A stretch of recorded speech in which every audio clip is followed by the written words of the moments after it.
আরেকটা কথা, বাবার কাছে যাওয়ার জন্য কি কোনো রকম বিশেষ নিয়মপত্র আছে?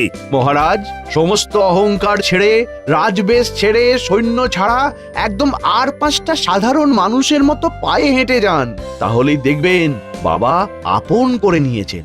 বুঝে গেছি, বুঝে গেছি।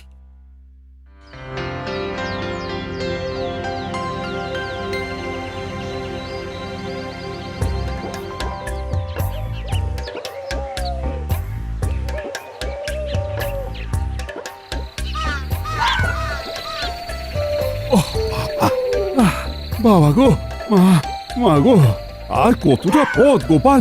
হ্যাঁ, হাঁটতে হাঁটতে পা ফুলে গেল তো। মহারাজ, বুঝতেই পারছি আপনার খুব কষ্ট হচ্ছে, কিন্তু আরেকটু কষ্ট করে ওই বট গাছটা পর্যন্ত চলুন, তাহলে আপনি পুণ্যি রাজ্যে প্রবেশ করে ফেলবেন।